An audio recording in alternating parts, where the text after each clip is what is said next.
குழந்தைகள் சாட்சியம் என்கிற குழந்தைகள் சாட்சியம் குற்றவியல் விசாரணையில் எவ்வாறு பயன்படுகிறது என்பதை தற்போது உங்கள் முன்னால் எனக்கு தெரிந்த வகையில் வைக்க கடமைப்பட்டிருக்கிறேன்.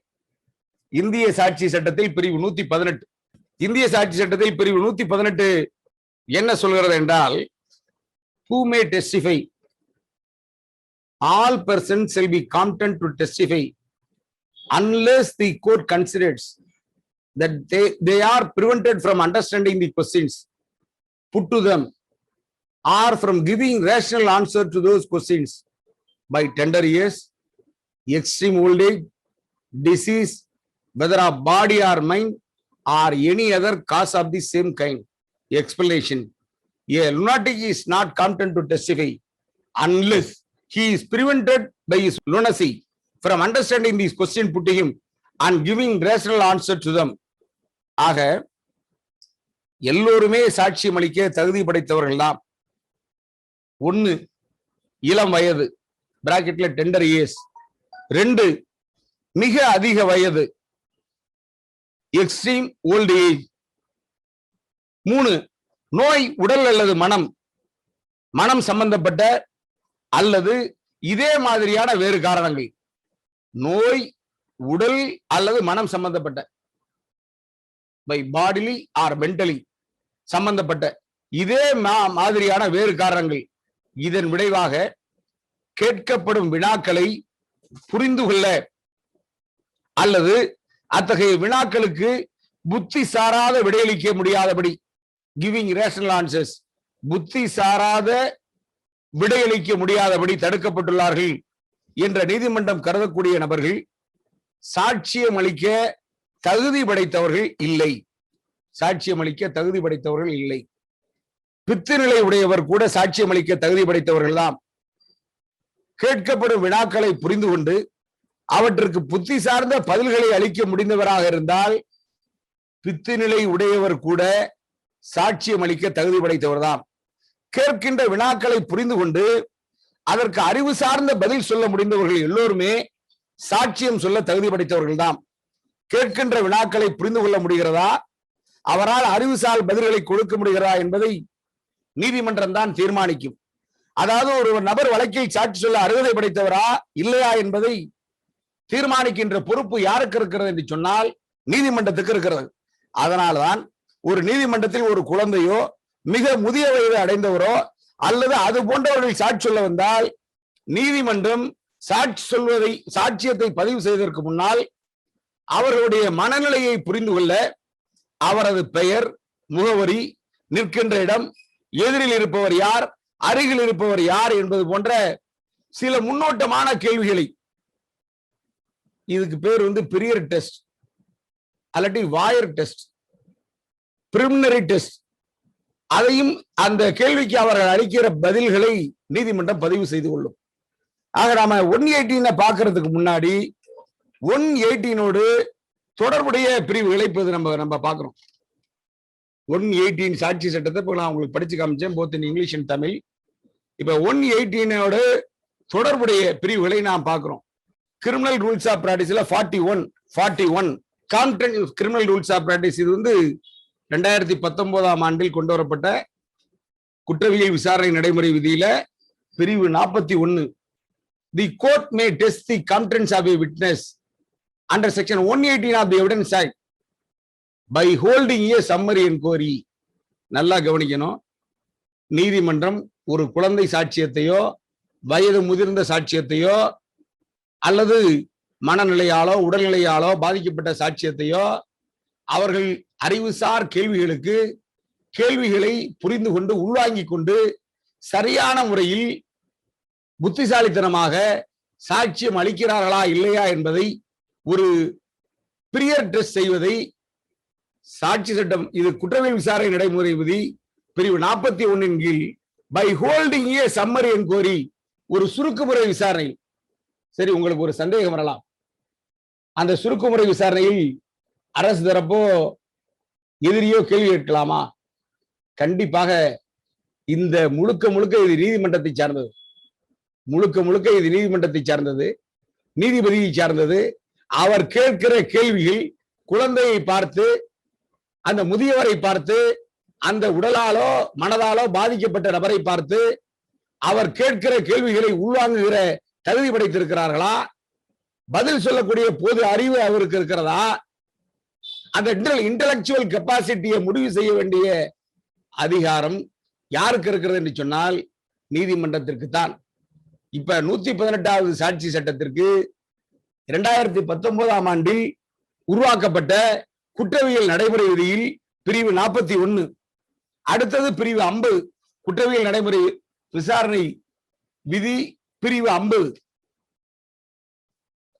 Procedure for examination of child victim, procedure for examination of child victim. இப்ப இதெல்லாம் நான் பின்னாடி சொல்றேன், இது எதுக்காக வந்ததுன்னு. நான் இப்ப இந்த ரூலை படிச்சிடறேன். A screen or some arrangements may be made where the victim or witnesses who may be equally vulnerable like the victim do not directly see the accused. இப்ப நீங்க பிரிவு 50க்கு நான் வருகிறேன். குழந்தை சாட்சியத்தை விசாரிக்கிற போது பாதிக்கப்பட்ட நபரையோ குழந்தை சாட்சியத்தையோ விசாரிக்கிற போது அந்த எதிரியை இந்த குழந்தை பார்க்க கூடாது. இப்ப நீங்க சமீப காலமாக 2013ஆம் ஆண்டில் பாலியல் தாக்குதலிலிருந்து குழந்தைகளை பாதுகாக்கிற சட்டம் வந்ததற்கு பின்னால் 2013க்கு பின்னால் போக்சோ நீதிமன்றங்களில், அதாவது மகிழா நீதிமன்றங்களில் சாட்சியத்திற்கு முன்னால் ஒரு ஸ்கிரீன் ஒண்ணு கட்டி விட்டுருப்பாங்க. இப்ப அததான் இப்ப பிரிவு 50ல 2019 உருவாக்கப்பட்ட குற்றவியல் விசாரணை நடைமுறை விதியில பிரிவு 50ல சப்கிளாஸ் 1ல, இப்ப subclass 2ல the question put in question on behalf of the accused in so far as they relate directly to the incident should be given in writing to the presiding officer of the court who may put them to the victim or witness in language which is clear and is not embracing the victim of child abuses or rape while giving testimony in court should be allowed sufficient breaks and when required. இப்ப நம்ம பிரிவு 50ஐ படிக்க 50ஐ தெரிந்து கொள்ள வேண்டும் என்று சொன்னால், பாதிக்கப்பட்ட குழந்தையை விசாரிப்பதற்கான நடைமுறை, பாதிக்கப்பட்டவர் அல்லது குழந்தையாக இருக்கின்ற பொழுது அந்த குழந்தை எதிரியை நேரடியாக பார்க்காத வகையில் ஒரு திரையோ அல்லது அத்தகைய மற்ற ஏற்பாடோ செய்தல் வேண்டும். குழந்தை சாட்சியை பாதிக்கப்பட்டவருக்கு இணையாக கொள்ளுதல் வேண்டும். குற்றவாளியின் பொருட்டு விசாரணையில் முன்வைக்கப்படும் கேள்விகளை முடிந்த மற்றும் சம்பவம் பற்றி நேரடியாக முன்வைக்கப்படுதல் வேண்டும். அந்த கேள்விகளை எழுத்தில் நீதிபதியிடம் கொடுத்தல் வேண்டும். அந்த கேள்விகளை பாதிக்கப்பட்டவர் அல்லது சாட்சிகளிடம் தெளிவான மொழியில் கேட்க வேண்டும். குழப்பமான வகையில் கேட்கக்கூடாது. பாதிக்கப்பட்ட குழந்தை அசிங்கமாக நடத்தப்பட்டிருந்தாலோ அல்லது கற்பழிக்கப்பட்டிருந்தாலோ அந்த குழந்தை நீதிமன்றத்தில் சாட்சியம் அளிக்கின்ற போது அந்த குழந்தைக்கு தேவைப்படும் போது இடையில் ஓய்வளித்தல் வேண்டும். இது குற்றவியல் விசாரணை நடைமுறை விதி பிரிவு 41 மற்றும் 50 2019 சொல்லப்பட்டுள்ள சங்கதிகள். இப்ப குற்றவியல் விசாரணை நடைமுறை சட்டம் பிரிவு 273 evidence to be taken in presence of the accused except otherwise expressly provided all evidence taken in the course of the trial or other proceedings shall be taken in the presence of the accused or when his personal attendant is dispensed within the presence of his pleader, provided in the amendment வந்தது 3/2/2013 provided that where the evidence of a woman below the age of 18 years who is alleged to have been subjected to rape or any other sexual offense to be recorded, the court may take appropriate measures to ensure that such woman is not confronted by the accused while at the same time ensuring the right of cross-examination of the accused. Ensuring to the cross-examination of the accused. இப்ப 2013 உருவாக்கப்பட்ட பாலியல் தாக்குதலிலிருந்து குழந்தைகளை காக்கிற அந்த சட்டத்தின்படி பிரிவு, இந்த சட்டம் போஸ்கோ வந்ததுக்கு அப்புறம் குழந்தைகள் 18 வயதுக்கு இருக்கிற கீழுள்ள குழந்தைகளை பாதிக்கப்பட்டவர்களை இப்ப நிறைய நம்ம ட்ரையல் நடத்துகிற வழக்கறிஞர்கள் இந்த சட்டத்தில் இருக்கிற பிரிவு 39 நாளும் இந்த சட்டத்தில் இருக்கிற அனுமானிக்கக்கூடிய பிரிவுகளால், குற்றம் பற்றி அனுமானிக்கக்கூடிய பிரிவுகளால், சட்டம் பற்றி அனுமானிக்கக்கூடிய பிரிவுகளால் நிறைய வழக்குகள் தண்டனையில் முடிவடைந்து கொண்டிருக்கின்றன. பட் இந்த சட்டம் வந்த பிறகு நிறைய குழந்தைகளுக்காக சட்டத்தில் நன்மைகள் நிறைய ஸ்கீம் மாதிரி கொண்டு வந்தாங்க. என்னன்னா, இந்த சட்டத்தை எல்லாருமே நீங்க போஸ்கோ ஆக்ட் மாவட்ட அமர்வு நீதிமன்றத்தில் நடத்தவில்லை என்றாலும் தயவு செய்து இந்த சட்டத்தை நிறைய படிச்சு பார்க்கணும். இப்ப நம்ம ஆரம்பத்திலே உங்களுக்கு சொன்னோம், என்ன சொன்னோம்னா, கிராஸ் பண்ணும்போது சம்பவம் பற்றி கேட்கிற போது கேள்விகளை எழுத்து வடிவில் நீதிபதியிடம் நாம் கொடுக்க வேண்டும் என்று சொன்னோம். அவர் அந்த எழுத்து வடிவிலான கேள்வியை படித்துவிட்டு அவர் நம்மளை பர்மிட் பண்ணி அந்த கேள்வியை கேட்க சொல்லலாம், இல்லாட்டி அவரே கேட்டு எழுதிக்கலாம். இப்ப இந்த சட்டத்துல பிரிவு 19 ஆரம்பித்து பிரிவு 20, பிரிவு 21, பிரிவு 22, இப்ப பாருங்க, இந்த 22ல குழந்தைகள் பொய் புகார் கொடுத்தால் தண்டனை, அதாவது பொய் புகார் மற்றும் பொய் தகவலுக்கு தண்டனை. யார் பொய் தகவல் தராங்களோ அவங்களுக்கு தண்டனை கொடுக்கலாம். அதுல எக்ஸம்டட் யார் வந்தா, குழந்தை ஒன்றினால் பொய் புகார் செய்யப்பட்டிருக்கிற பொய் தகவல் வைக்கப்படுவது குழந்தையின் மீது யாதொரு தண்டனையும் விதிக்க கூடாது. இது ஒரு பெரிய சேஃப்கார்டு பாருங்க. குழந்தை, அதாவது இந்த போஸ்கோல பொய் வழக்கு வந்தால் அந்த குழந்தையை தண்டிக்க கூடாது.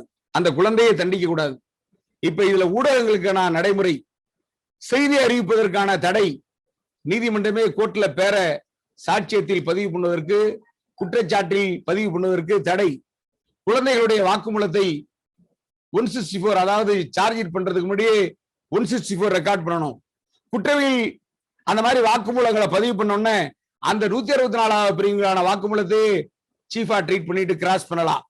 இப்ப இது மாதிரி நிறைய குழந்தைகளுக்கான மருத்துவ பரிசோதனைகளை ஆரம்பிச்சு எண்ணற்ற குழந்தைகளுக்கான சலுகைகளை இந்த சட்டம் தந்திருக்கிறது. இப்ப சட்டத்தை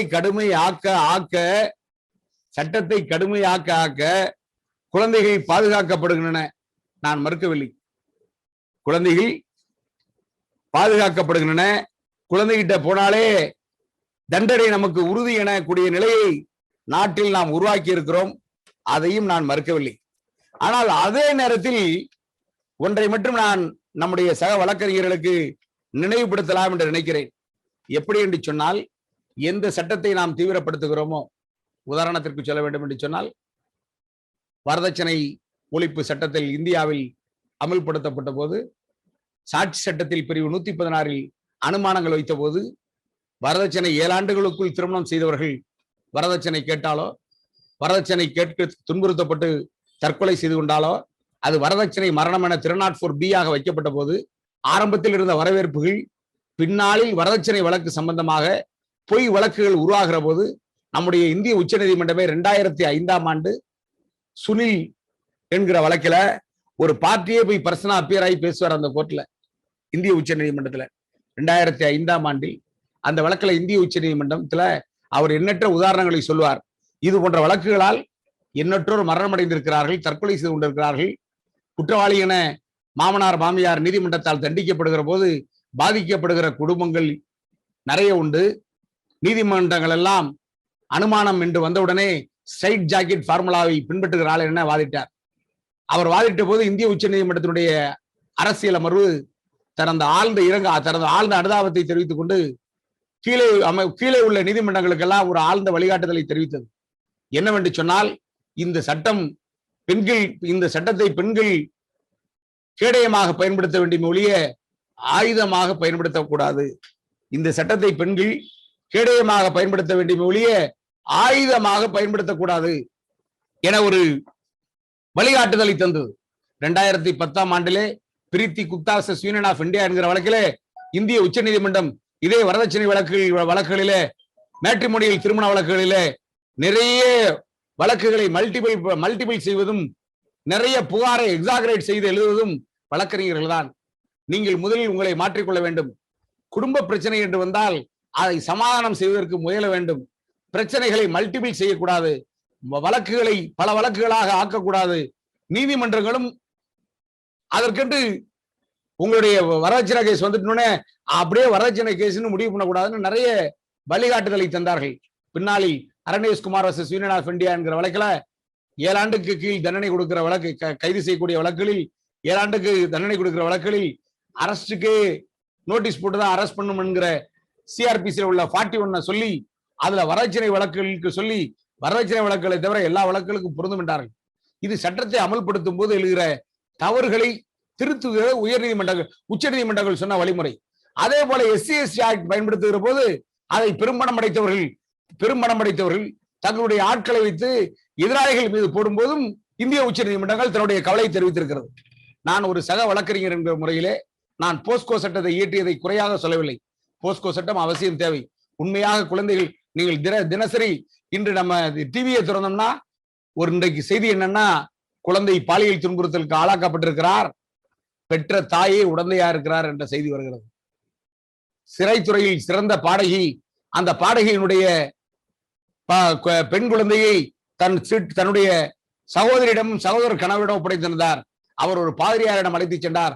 அந்த பாதிரியார் அந்த பெண்ணை பேய் ஓட்டுவதாக கூறி 6 ஆண்டுகள் பாலியல் தொழிலுக்கு ஆளாக்கி இருக்கிறார். இன்றைய தினத்தில் வந்து செய்தி. நான் சொல்வதெல்லாம் இன்றைய தினத்தில் டிவியில் வந்து செய்தி. இது போன்ற நபர்கள் தண்டிக்கப்பட வேண்டிய நபர்கள், மறுக்கவில்லை. நான் சட்டத்தை வரவேற்கிறேன். ஆனால் அதே நேரத்தில் இந்த சட்டம் தவறாக பயன்படுத்துகிறதா? 2018 4 மெட்ராஸ் லா ஜேர்னல் 2018 4 மெட்ராஸ் லா ஜேர்னல் கிரிமினல் பக்கம் 403 2018 4 மெட்ராஸ் லா ஜேர்னல் கிரிமினல் பேஜ் 403. இந்த வழக்கில் நம்மோடு பயணித்துக் கொண்டிருக்கிற நம்மில் ஒருவராக நம்முடைய லீகல் எய்ட்ல எண்ணற்ற வகுப்புகளை நடத்தி கொண்டிருக்கிற, நம்ம எல்லாம் பாராட்டி கொண்டிருக்கிற நம்முடைய நீதியரசர், நம்முடைய நெஞ்சம் நிறைந்த அம்மா விமலா அம்மா அவர்கள் கொடுத்த தீர்ப்பு. இந்த தீர்ப்பு நான் பல இடங்களில் இந்த தீர்ப்பை எடுத்து பேசியிருக்கிறேன். நான் போஸ்கோ ஆரம்பத்திலேயே நான் சக வழக்கறிஞர்களிடம் பதிவு செய்து கொள்கிறேன். நான் போஸ்கோ சட்டத்திற்கு எதிரானவன் அல்ல. ஆனால் ஒரு கிரிமினல் ட்ரையல் வழக்கறிஞர் என்கிற முறையிலே போஸ்கோ சட்டத்தில் எழுதுகிற அனுமானங்களை எல்லோருமே என்ன செய்து விடுகிறார்கள்? போஸ்கோ வழக்கு என்று சொன்னாலே அது தண்டிக்கத்தக்க குற்றத்திற்குள்ள வழக்கு என்ன முடிவு செய்து விடுகிறார்கள். இருக்கிற சீர்மையை, அதில் இருக்கிற சான்றின் தன்மையை, இப்ப உங்களுக்கு தெரியும், அனுமானங்கள் இருக்கக்கூடிய வழக்குகளில் நிறைய உச்ச நீதிமன்றம் சொல்லியிருக்கிறது. என்ன சொல்லியிருக்கிறது என்று சொன்னால், நாம் உதாரணத்திற்கு சொல்ல வேண்டும் என்றால், மாற்றுமுறை ஆவண சட்டத்தில் பிரிவு 118 எழுதுகிற அனுமானங்களை, பிரிவு 139 எழுதுகிற அனுமானங்களை ரெப்புட்டல் செய்ய வேண்டும். எப்படி என்று சொன்னால், பிரபாண்டரன்ஸ் ப்ராபபிலிட்டிஸ் கிராஸ்ல எழுப்புறாலே போதும் என்று Narayanan Menon versus state of Kerala எண்ணற்ற தீர்ப்புகளை இந்திய உச்ச நீதிமன்றம் தந்திருக்கிறது. பாரத் பெட்ரோலியம் வழக்கு, நிறைய வழக்குகள்ல தந்திருக்கு இந்திய உச்ச நீதிமன்றம், பல வழக்குகளை தந்திருக்கிறது. அவ்வாறு இருந்த போதிலும் போஸ்கோ வழக்கு என்று சொன்னாலே அது குற்றம் நிகழ்ந்திருக்கும் என்கிற அயத்திற்கு கிழமை நீதிமன்றங்கள் வந்து விடுகின்றன. இதை எதற்காக சொல்கிறேன் என்று சொன்னால், நான் சொல்கிற இந்த வழக்கு ஒரு அப்பாவி தண்டிக்கப்பட்ட வழக்கு. இதை முடித்துவிட்டு நாம் குழந்தை சாட்சியத்துக்கு சென்று விடுவோம். இதை நான் ஆரம்பத்திலே எதற்காக பதிவு செய்கிறேன் என்று சொன்னால், சட்டங்களை அமுல்படுத்த தவறான வழக்குகளும் உருவாகிவிடுகின்றன.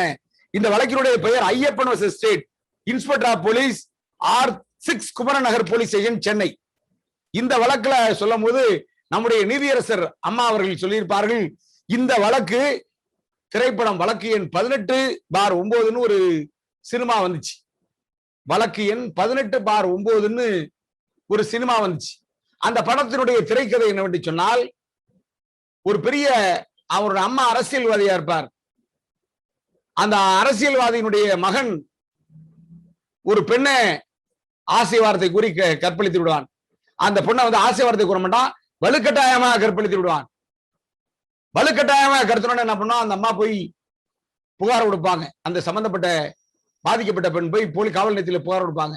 அங்க இருக்கிற எஸ்ஐ என்ன பண்ணுவார், சம்பந்தப்பட்ட அந்த பையனோட அம்மா ஏற்கனவே அந்த காவல்துறை ஆய்வாளருக்கு தெரிந்திருக்கு, இந்த மாதிரி உன் பையன் மேல கம்ப்ளைண்ட் வந்திருக்கு, என்ன பண்றதுன்னு அவங்க ஒரு பெரிய டீலிங் பேசி முடிச்சிருவாங்க.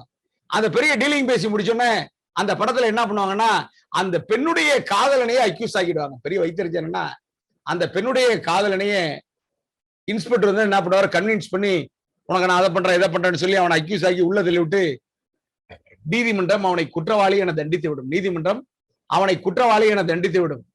தண்டித்து விட்டு வெளியில வருவாங்க. இந்த பாதிக்கப்பட்ட பெண் என்ன பண்ணுவா, மூஞ்சில ஒரு துணியை பூசிட்டு வந்த ஆசிட் வீசி, அந்த பொண்ணு மேல ஆசிட் வீசி, அந்த ஆசிட் வீசினவன் அந்த பெண்ணை மூஞ்சில ஆசிட் வீசினவன், அந்த ஆசிட் வீசினதுனாலதான் அவனுக்கு அந்த தண்டனை. அந்த ஆசிட் வீசின அந்த பாதிக்கப்பட்ட அந்த பெண் என்ன பண்ணுவாங்க, நீதிமன்ற வளாகத்தில் நின்று கொண்டு யார் மேல ஆசிட் வீசுவாங்கன்னா, பொய்யான வழக்கு போட்ட காவல்துறை ஆய்வாளர் மீது ஆசிட் வீசிட்டதா அந்த படத்தை நான் சொல்றது ஒன்னும் நான் வன்முறைக்கு உங்களை எல்லாம் தூண்டவில்லை. அந்த படத்தை எழுதிய இயக்குனர் அந்த மாதிரி அந்த படத்தை முடித்திருப்பார். அது பிறகு வழக்கு எண் 18. இந்த படத்தினுடைய கருக்கதையை இந்த வழக்கு அது போல இருக்கிறது நீதியரசர் விமலா அம்மா சொல்லியிருப்பாங்க. இந்த வழக்கு என்னன்னா, சென்னையில ஒரு பாவம், ஒரு ஏழை தொழிலாளி ஒரு வீட்டு மாடியில குடியிருப்பான். அவனுடைய மகள் அந்த வீட்டுக்கு கேட்டுக்கு, அந்த வீட்டுல ஒரு 4-5 பேர் அபார்ட்மெண்ட்ஸ் அந்த மாடியில ரூமா இருக்கும். அந்த வீட்டுக்கு கேட்டு கூட இருக்காது. என்ன பண்ணுவான், அந்த ஐயப்பன் என்பவனை, ஒரு பொண்ணை பாதிக்கப்பட்ட அந்த குழந்தைய ஐயப்பன் என்பவன் கெடுத்து விட்டுதான் ஒரு வழக்கு நடக்கும். அந்த பாதிக்கப்பட்ட குழந்தையை ஐயப்பன் கெடுத்ததா மேல வழக்கு நடந்து அவனுக்கு ஆயுள் தண்டனையை நீதிமன்றம் விதிச்சிடும். இந்த வழக்கு அப்பீலுக்கு போகும். அப்பீலுக்கு போகும்போது நீதியரசர் நம்முடைய விமலா அம்மா ஏஆர் காப் அந்த வாதிட்ட வழக்கறிஞருடைய வாதத்தை கேட்டு ஏஆர் காப்பி எடுத்து பார்ப்பாங்க. அந்த பொண்ணோட டெபோசிஷனை படிச்சு பார்ப்பாங்க.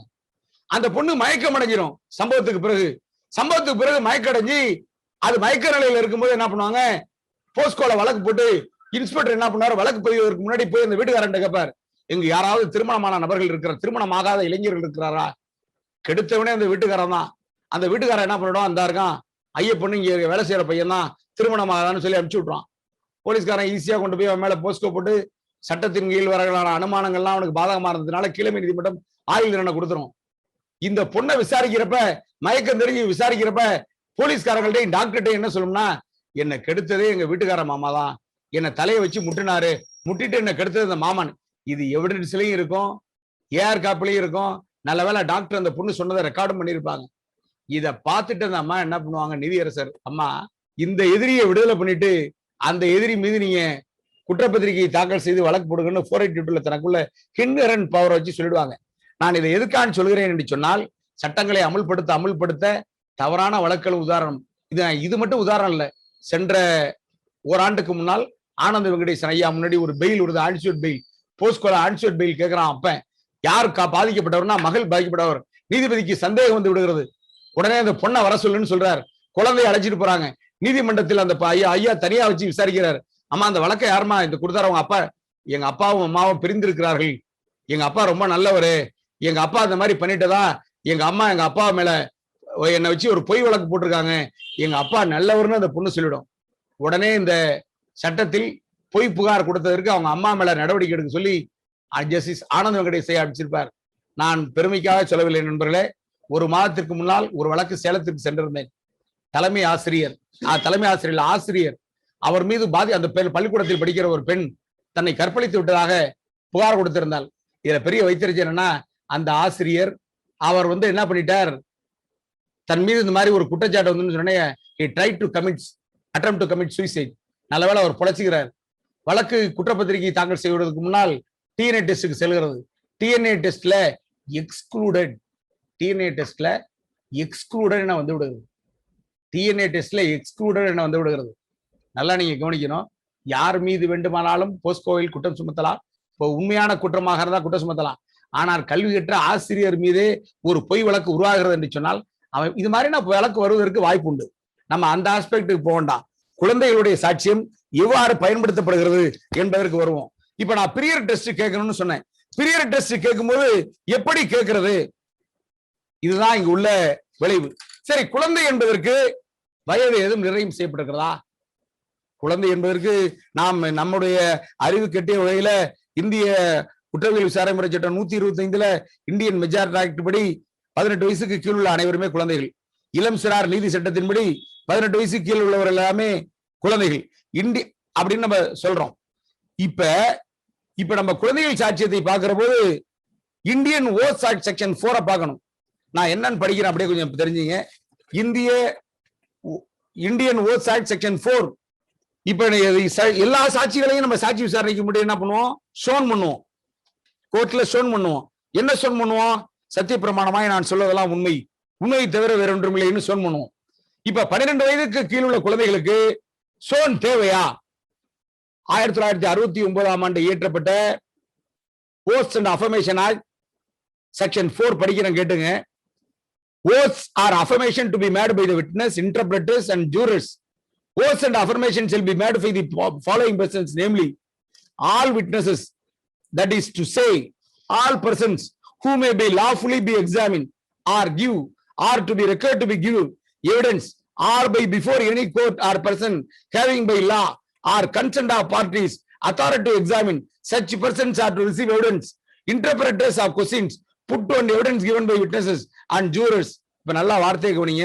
provided that where the witness is a child under 12 years of age and the court of person having authority to examine such witness is of opinion that though witnesses understand the duty of speaking the truth, he does not understand the nature of an oath or affirmation, the foregoing provision of the section and the provision of section 5 shall not apply to such witnesses. 12 வயதுக்கு கீழ் உள்ள குழந்தைகளுக்கு ஓத்து தேவையில்லை. நீதிமன்றம் நினைத்தால் ஒத்துருக்கலாம், நினைக்கலன்னா ஓத்திருக்காம பண்ணலாம். ஓத்து எடுக்காதனாலே 12 வயதுக்கு கீழ் உள்ள குழந்தைகளுடைய சாட்சியம் செல்லாது என்கிற வாதத்தை முன்வைக்க முடியாது. But in any such case the absence of oath or information shall not render inadmissible any evidence by such witnesses nor affect the obligation of the witnesses to state and the truth. இப்ப நீங்க oath and affirmation ஆக்ட்ல section 5 affirmation by desiring to affirm a witness interpreter அதெல்லாம் பார்த்துக்குவோம். இப்ப நம்ம பார்த்துட்டோம். இப்ப நான் ஆரம்பத்திலே சொன்னேன், சாட்சியத்தை பதிவு செய்வதற்கு முன்னால் குழந்தையினுடைய சாட்சியம் அளிக்க தகுதி பெற்றிருக்கிறதா இல்லையா, எதை வைத்து முடிவு செய்வது? இதான் பிரிலிமினரி டெஸ்ட் ஆர் வாயர் டெஸ்ட். இப்ப குழந்தைகளிடம் எப்படி வினாக்களை கேட்பது? நான் மிக்க வருத்தத்துடன் தெரிவித்துக் கொள்கிறேன். 1978ல இந்திய உச்ச நீதிமன்றம் Tehal Singh versus state of Punjab என்கிற வழக்கில் நீதியரசராக இருந்த சின்னப்ப ரெட்டி அவர்கள் ஒரு கருத்தினை பதிவு செய்தார்கள். என்ன கருத்தினை பதிவு செய்தார்கள் என்று சொன்னால், இந்திய உச்ச நீதிமன்றத்தில் 1978ஆம் ஆண்டில் உச்ச நீதிமன்ற நீதியரசராக இருந்த சின்னப்ப ரெட்டி அவர்கள் ஒரு நீதியரசர் ஒரு கருத்தை பதிவு செய்தார்கள். அவர் என்ன மொழியில் சொல்லி இருக்கிறாரோ அப்படியே நான் உங்களிடம் படிக்கிறேன். Hardeep Singh is a lad of 13 years in our country and particularly in the rural areas. It is difficult to think of a lad of 13 years as a child. A vast majority of boys round about that age go to the fields and do men's work. They are certainly capable by understanding the significance of oath and the necessity of the speak the truth. 13 வயதுக்கு உள்ள சிறுவர்கள் நம் இந்திய திருநாட்டில் மனிதர்கள் செய்கிற வேலையை செய்கிறார்கள். அவர்கள் சாட்சி சட்டத்தை ஓத்தெடுப்பதனுடைய விஷயத்தை புரிந்து கொள்கிறார்கள் அப்படின்னா அதுல சொல்லுவார். ஆனாலும் இருந்தாலும் சட்டப்படி குழந்தைகளை விசாரிக்கும் போது நீதிமன்றம் எப்படி கேள்விகளை கேட்க வேண்டும்? நான் ஒண்ணு சொல்றேன், குழந்தை வினாக்களை புரிந்து கொள்கிறதா? குழந்தை வினாக்களை புரிந்து கொள்கிறதா? 2, கேட்கிற கேள்விகளை குழந்தை உள்வாங்குகிறதா? 3, அந்த வினாக்களுக்கு உரிய நேரிய விடையளிக்கிறதா? 4, குழந்தை உண்மை கூறும் கடமையை உணர்ந்து கொண்டுள்ளதா? குழந்தை உண்மை கூறும் கடமையை உணர்ந்து கொண்டுள்ளதா? 4, குழந்தை போதுமான தெளிவும் புரிந்து கொள்ளும் திறனும் பெற்றுள்ளதா? இதையெல்லாம் விசாரணை நீதிபதிகள் கேள்விகள் வாயிலாக கேட்க வேண்டும். இது எப்படி வந்துச்சு? இந்த மாதிரி பிரியர் டெஸ்ட், வாயர் டெஸ்ட் கேட்கணும் அப்படின்னு சட்டத்துல இல்ல. டெஸ்ட் பெறணும் தான் இருக்கு. காம்படன்சி ஆட்சி சட்டம் பிரிவு 118 என்ன சொல்லுது? காம்படன்சி டு டெஸ்ட் தான் இருக்கு. கேள்விகளை இது போல முன்வைத்து கேட்க வேண்டும். குற்றவியல் விசாரணை நடைமுறை விதி ஏற்கனவே இருந்த விதியாக இருந்தாலும் சரி, தற்போதுள்ள 41(50) இருந்தாலும் சரி, அந்த சம்மரி சுருக்கு முறையில் நடத்த வேண்டும் சொல்லப்பட்டிருக்கிறது. இப்ப எப்படி இந்த கேள்விகளுக்கான கேள்விகள் கேட்க வேண்டும் என்று வந்தது என்று சொன்னால், 1951ஆம் ஆண்டில் Rameshwar versus state of Rajasthan என்கிற வழக்கில் இந்திய உச்ச நீதிமன்றத்தினுடைய 2 நீதியரசர்கள், though it is desirable that judges and magistrates should always regard their opinion when a child is to be examined, that the child understanding the duty of speaking the truth and state why they think so, whether a magistrate or judge was really of their opinion, can be gathered from the circumstances when there is no formal certificate to the effect on the record என ஒரு தீர்ப்பினை தந்தார்கள். இந்த தீர்ப்பு வந்த பிறகு 1951க்கு பிறகு இந்திய சுதந்திரம் அடைந்த 4 ஆண்டுகளில் இந்த தீர்ப்புக்கு வந்த பிறகு விசாரிக்கப்பட்ட அத்தனை குழந்தைகளிடமே நம்முடைய நீதிமன்றங்கள் தெளிவாக பிரியர் டெஸ்ட் என்கிற, வாயர் டெஸ்ட் என்கிற, பிரிமினரி டெஸ்ட் என்கிற அந்த டெஸ்டுக்கான கேள்வியை முன்வைத்தார்கள். இப்ப நான் தயவு செய்து மிக்க வருத்தத்துடன் சொல்லிக் கொள்கிறேன். நான் சாட்சி சட்டம் 114 என்ன சொல்கிறது என்று உங்களுக்கு சொன்னேன். குழந்தைகள் கேள்வியை உள்வாங்குகிறதா? குழந்தைகள் கேள்வியை உள்வாங்குகிறதா? குழந்தைகள் வினாக்களை புரிந்து கொள்கிறதா? அந்த வினாக்களுக்கு உரிய அல்லது நேரிய விடையளிக்கிறதா? குழந்தை உண்மை கூறும் கடமையை உணர்ந்து கொண்டிருக்கிறதா? குழந்தை போதுமான தெளிவும் புரிந்து கொள்ளக்கூடிய திறனும் பெற்றிருக்கிறதா? இதைத்தான் விசாரணை நீதிபதிகள் கேள்விகளாக கேட்க வேண்டும். நான் மிக்க வருத்தத்தோடு பதிவு செய்கிறேன். நிறைய நீதிமன்றங்களில் இது தொடர்பாக தவறான கேள்விகள் கேட்கப்படுகின்றன. நான் இதையெல்லாம் சொல்வதற்கு கொஞ்சமும் தயங்குவது இல்லை. ஏனென்று சொன்னால் கண்ணால் பார்த்து கொண்டிருக்கிறோம். நிறைய தீர்ப்புகளில் படித்துக் கொண்டிருக்கிறோம். சில நீதிபதி வந்திருக்கிற குழந்தை 5 வயதாக இருக்கும். வந்திருக்கிற குழந்தை 5 வயதாக இருக்கும். அந்த 5 வயது குழந்தையிடம் கேட்பார், இந்திய நாட்டினுடைய பிரதமர் யார்? நான் சொல்வதற்கு வருத்தப்படுகிறேன். இந்திய நாட்டினுடைய ஜனாதிபதி யார்? சார் சாமிநாதன் சார், ஜோக் அடிக்காதீங்கன்னு சொல்லாதீங்க. இது போன்ற தீர்ப்புகளை எல்லாம் உங்கள் முன்னால் வைக்க இருக்கிறேன். இது போன்ற தீர்ப்புகளை எல்லாம் இது போன்ற நீதிபதிகள் கேட்ட கேள்வியை மட்டும் கேட்டதோடு இல்லாமல் இந்த குழந்தைகள் சாட்சி சொல்ல வந்தவனுடைய அருமையை உணரவில்லை. சாட்சி சொல்ல வந்தவனுடைய அருமையை உணர சாட்சியம் அளிக்கிற திறனை இழந்திருக்கிறது. எனவே தள்ளுபடி செய்கிறேன் என கீழமை நீதிமன்றங்கள் போட்ட உத்தரவுகளை நிறைய படித்திருக்கிறேன். உதாரணத்திற்கு உங்கள் முன்னால் ஒரு சில வழக்குகளை வைக்கிறேன். தயவு செய்து குறித்துக் கொள்ளுங்கள். 9/7/2019 அன்று இந்திய நாட்டினுடைய உச்சநீதிமன்றம் 9/7/2019 அன்று இந்திய நாட்டினுடைய உச்சநீதிமன்றம் Ramesh versus respondent inspector of police state of Tamil Nadu என்கிற வழக்கில் ஒரு தீர்ப்பு வழங்கியிருக்கிறது. 2019 ஆண்டு 9/7/2019 அன்று இந்திய நாட்டினுடைய உச்சநீதிமன்றம் Ramesh versus state of Tamil Nadu என்கிற வழக்கில் ஒரு தீர்ப்பு வழங்கியிருக்கிறது. இந்த தீர்ப்பு என்னவென்று சொன்னால், இந்திய தண்டனை சட்டம் 302வது பிரிவின்படி 409 படி மனைவியை கணவன் கொண்டதாக வழக்கு. அந்த வழக்கில் அந்த கணவனுக்கு அந்த இருவருக்கும் பிறந்த குழந்தைகள் சாட்சிகளாக அரசு தரப்பில் முன்வைக்கப்படுகிறார்கள். அந்த 2 குழந்தைகளை, இது தமிழ்நாட்டு வழக்கு தான், விருதுநகர் வழக்கு. 2 குழந்தைகள் சாட்சிகளாக முன்வைக்கப்படுகிறார்கள் அரசு தரப்பில். ஏனோ கீழமை நீதிமன்றத்தில் வழக்கு குற்றவாளி என முடிவு செய்யப்படுகிறது. இருந்த போதிலும் அந்த கீழமை நீதிமன்றம் 2 குழந்தைகளை விசாரிக்கிற போது அவர்கள் சாட்சியம் அளிக்க தகுதியற்றவர்கள் என்ற முடிவு கூறுகிறது. அந்த கீழமை நீதிமன்றம் கேட்ட கேள்விகளை அப்படியே உங்களுக்கு படித்து காண்பிக்கிறேன். அந்த முதல் குழந்தைக்கு வயது 8. முதல் குழந்தை சாட்சியம் அளித்த குழந்தைக்கு வயது 8. பீரியட் டெஸ்ட் ஆரம்பிக்கிறது. நீதிபதி கேட்கிறார், வாட் இஸ் யுவர் நேம்? இது எல்லாரும் பேர் என்னன்னு கேட்டா எல்லாரும் பதில் சொல்லிடுவான். பேர் என்னன்னு கேட்டா எல்லாரும் பதில் சொல்லிடுவான். யாரும் பதில் சொல்ல மறுக்க மாட்டான். பேர் என்னன்னு கேட்டா எல்லாரும் பேரை சொல்லிடுவான். 2வது கேள்வி, what is your father's name? இது எல்லாருமே அப்பா பேரை சொல்லிடுவான். What is your village name? இது குழந்தையாக இருந்தாலும் சரி, படிக்க தெரிந்த 1ஆம் வகுப்பு படித்த, 2ஆம் வகுப்பு படித்த, சாதாரணமாக எல்கேஜி படிக்கிற குழந்தை எல்லாம் கிராமத்து பேரை சொல்லிவிடும். What are you doing? இது எல்லாரும் சொல்லிடுவாங்க. I am studying. இந்த குழந்தை சொல்லுது. What is your father's name? What is your village name சொல்லுது சின்ன Perali. What are doing? I am studying. Do you know where you come? நீ எங்க வந்திருக்கிறாய்? கொஸ்டின் கேட்கிறாங்க. அடுத்த கேள்வி கேட்கிறார் நீதிபதி, do you know why you are being brought? குழந்தை சொல்கிறது, to give evidence. Question, do you know before whom you are standing? நீ யார் முன்னால் நிற்கிறாய்? குழந்தைகிட்ட கேள்வி கேட்கிறாங்க, நீ எங்க வந்திருக்கிறாய்? Do you know why are you being brought? இங்கு எதற்கு வந்திருக்கிறாய்? சாட்சியம் அளிக்க வந்திருக்கிறேன். குழந்தை பதில் சொல்கிறது. அடுத்த கேள்வி கேட்கிறார், do you know before whom are you standing? குழந்தை சொல்கிறது, do not know, even though the witness answered all the questions. எல்லா கேள்விகளுக்கும் பதிலளித்து விட்டது. அவர் இறுதியாக கேட்ட இந்த கேள்வி, do you know before whom are you standing? குழந்தை சொல்கிறது, don't know. உடனே நீதிபதி பெரிய டெஸ்ட் எழுதுகிறார். I asked here, why have you come to depose evidence? And she replied, I have to come to depose about my mother's death. Further reply, I do not know who is standing in front of me in court and the presence beside me. The court considers that the witness testimony is unacceptable and the witness does not know the judge. அடுத்து எழுதிட்டார். அடுத்த சாட்சி, அதுவும் குழந்தை தான். அதை கூப்பிடுறாரு. What is your age? குழந்தை சொல்லுது 6. What is your father's name? அவன் தான் குற்றவாளி Ramesh. What is your village name? Perali. What are you doing? I am studying in first standard. Did you know where you have come? I don't know where I stand. உடனே நீதிபதி எழுதுகிறார்.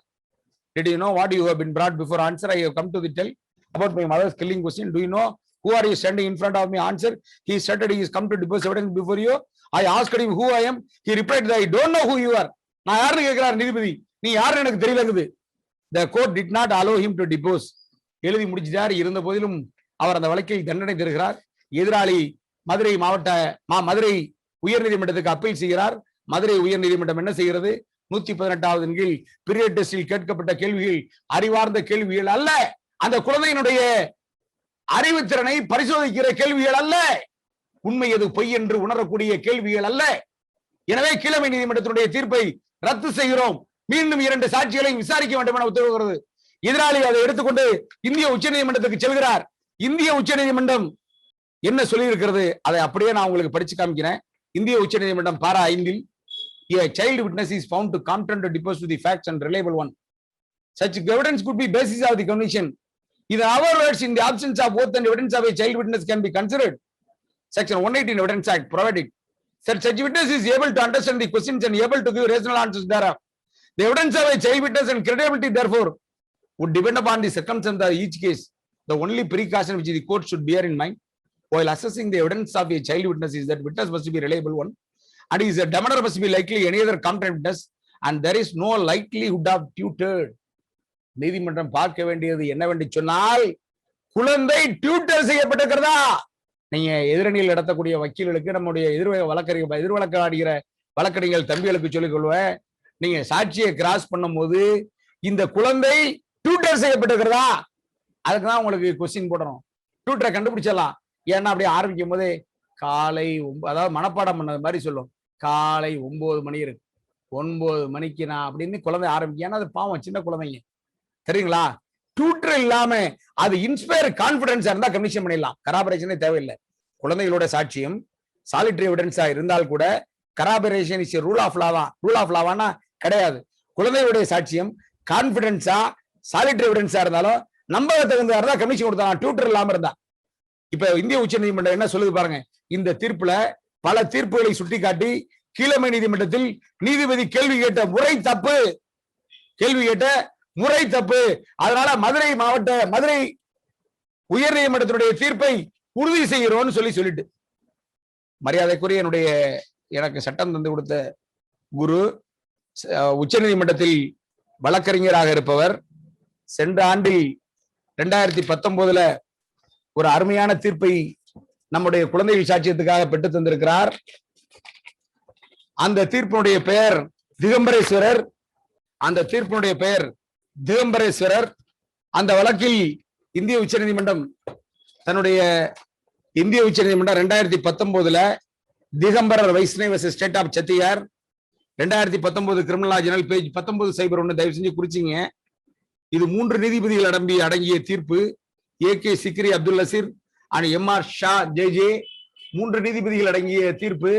இந்த தீர்ப்புல குழந்தைகளுடைய சாட்சியத்தை பத்தி சொல்லும் போது evidence of child witness reliability, offence of robbery and murder, identification of accused person by child age 9 years, substantial loss of time between movement and when child is or deceased person and accused together and deceased found dead, child is not eyewitnesses and evidence not corroborated by other witnesses, hence not reliable. இந்த தீர்ப்புல குழந்தைகள் சாட்சியத்தை மட்டும் பண்ணும்போது கராபரேஷன் தேவைன்னு சொல்லி நம்முடைய உச்ச நீதிமன்றத்தில் வாதிட்டு தீர்ப்பை பெற்று தந்தார். இது புகழ்பெற்ற தீர்ப்பு.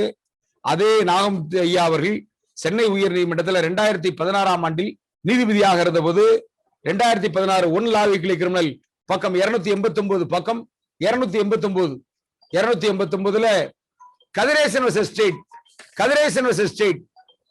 Kathiresan versus inspector of police Tirunelveli district, இதுல தன்னுடைய ஆழ்ந்த வருத்தத்தை பதிவு செய்திருப்பார். எப்படி பதிவு செய்திருப்பார்னா, ஒரு நீதிபதி குழந்தையிடம் பீரியட் டெஸ்ட் நடத்திருப்பார். அவர் என்ன டெஸ்ட் நடத்தினாருங்கிறத பாரா 35 அப்படியே எழுதியிருப்பார். அப்படியே படிச்சு காமிக்கிறேன். The first question was, what is your father's name? The second question was, what was your age? The third question was, what was your educational qualification? And the fourth question was, where she at the time of examination in the court? She answered all questions correctly.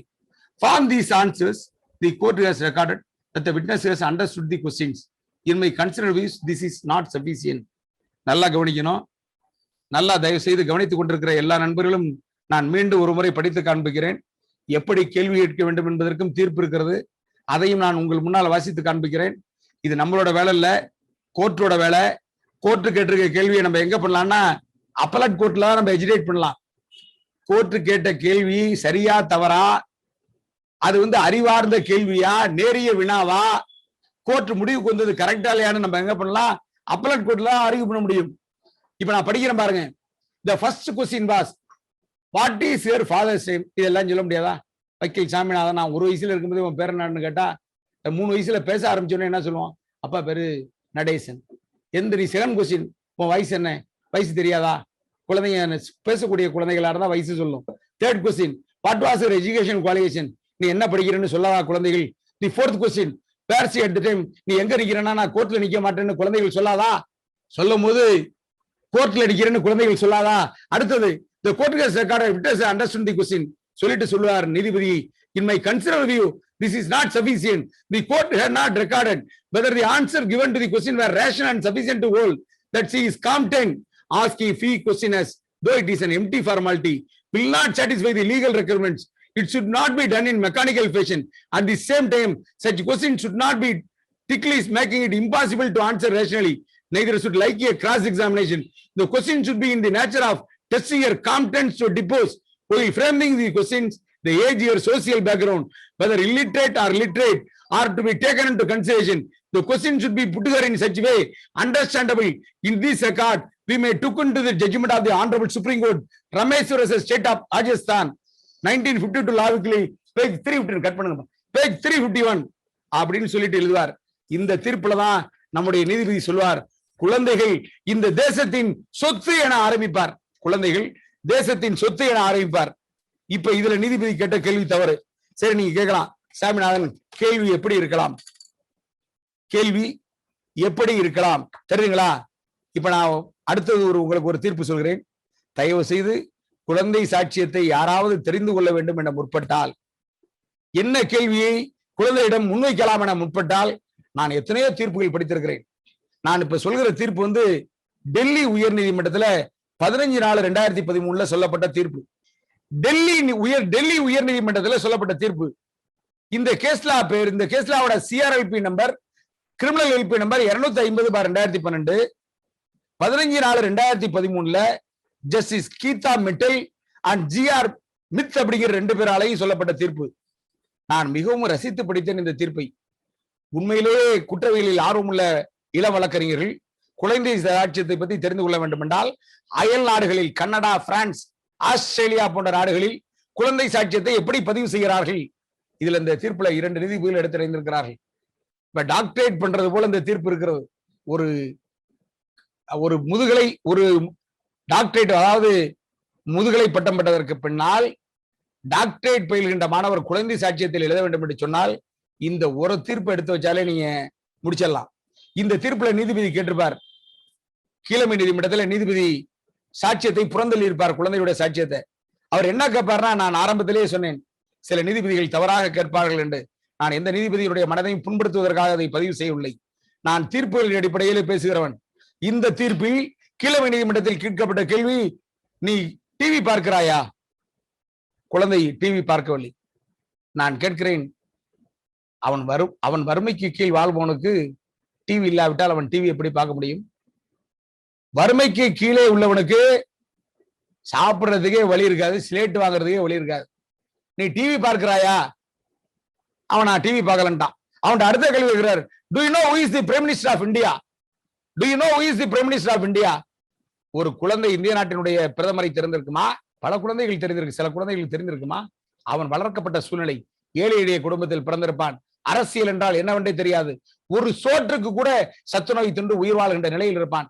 அவன்கிட்ட போய் நீ பிரதம மந்திரி தெரியுமா? இந்த தீர்ப்பை தயவு செய்து எல்லா வக்கீல்களும் படிங்க. இன்னொரு முறை சொல்கிறேன், நான் அது என்ன 1.25 மணி நேரம் கடந்து விட்டது.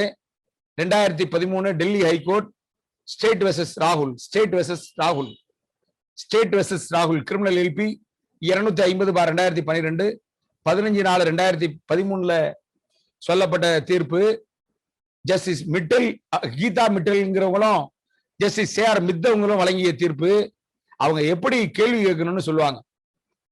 அறிவாற்றலையும் குழந்தைக்கு உண்மை எது பொய் எதுன்னு தெரிஞ்சுக்கிறது எப்படி, அவங்க சில கேள்விகளை அப்படியே சொல்லிட்டே வருவாங்க. நீங்க பாருங்களேன், அவங்க பொய் எது உண்மை எதுன்னு நான் அந்த கேள்வியில படிக்கிறேன் பாருங்க. How old are you? When is your birthday? உன்னுடைய பிறந்த நாள் என்னைக்கு? ஏன்னா அது ரீகலெக்ட் பண்ணுதா, உள்வாங்கி கொள்ளுதா? Do you have any brothers or sisters? உனக்கு சகோதர சகோதரிகள் இருக்கிறார்களா? What are their names? அவங்களுடைய பேர் என்ன? அதாவது பேர் அதால் சொல்ல முடிகிறதா? Do you know பள்ளிக்கூடம் போறியா? What school do you go to the? எந்த பள்ளிக்கூடத்து பேர்? அந்த பள்ளிக்கூடத்து பேர் என்ன? Who is your teacher? உன்னுடைய ஆசிரியர் யார்? அவருடைய பெயர் என்ன? What do you live? எங்க நீ வசிக்கிற? Do you know the difference between right and wrong? அதாவது சரி என்பதும் தவறு என்பதும் உனக்கு தெரியுமா? சரி என்பதும் தவறும் என்பது உனக்கு தெரியுமா? சப்போஸ் குழந்தைக்கு தெரியலன்னு வச்சுங்களேன், do you know? அந்த குழந்தைக்கு தெரியலன்னு வச்சுங்களேன், இப்ப உடனே கோர்ட் சொல்லணும், இப்ப என்னுடைய தலை கருப்பாக இருக்கிறது, நான் 60 வயதை நெருங்குகிறவன், தரையில் கருப்பு மை அடித்திருக்கிறேன், எனவே என்னுடைய தை கருப்பாக இருக்கிறது. கேள்விக்காக உதாரணத்துக்கு சொல்லிக் கொள்கிறேன், தயவு செய்து வருத்தப்பட வேண்டாம். என்னுடைய தலை கருப்பாக இருக்கிறது. நான் என்னுடைய தலைமையரை அவரிடம் காண்பித்து, இந்த தலைமையர், நான் இந்த தலையில் இருக்கிற முடி வெள்ளையாக இருக்கிறது என்று சொல்கிறேன். உடனே குழந்தை என்ன சொன்னோம்? வெள்ளை இல்ல, இது கருப்பு. அப்ப நான் சொல்வதற்கு பெயர் என்ன? நீங்க சொல்றது பொய், வெள்ளைன்னு பொய் சொல்றீங்க, உங்க முடி கருப்பா இருக்கு. இப்ப குழந்தையினுடைய இன்டலெக்சுவல் கெப்பாசிட்டியை உணர்ந்து கொள்வதற்காக டெல்லி உயர் நீதிமன்றத்தினுடைய 2 நீதிபதிகள் ஆஸ்திரேலியா, கனடா, ஸ்பெயின் போன்ற வெளிநாட்டில் எல்லாம் பிரியர் டெஸ்டில் கேட்கப்படுகிற கேள்விகளை வைத்து அவர்கள் சில அருமையான கொஸ்டின் தான் ஃப்ரேம் பண்ணி கொடுத்திருக்காங்க. அதை எல்லா நீதிபதிகளும் தயவு செய்து படித்திட வேண்டும். நம்முடைய நீதிபதிகள் யாராவது நீதிபதியுடைய நண்பர்கள் இருந்தால் இந்த தீர்ப்பு சொல்லி அவங்கள்ட்ட கொடுத்து படிக்க சொல்லுங்க. Do you know what is a lie? பொய் என்றால் உனக்கு என்ன என்று தெரியுமா? It is right or wrong to tell lie. அதாவது பொய்ய சொன்னா சரியா தப்பா? What happening if you tell lie? நீ பொய் சொன்னா அது என்ன ஆகும்? Do you know a promise? அதாவது சத்தியம்னா என்னன்னு தெரியுமா? இப்படிப்பட்ட கேள்விகளை எல்லாம் உருவாக்கி குழந்தையிடம் கேளுங்கள்.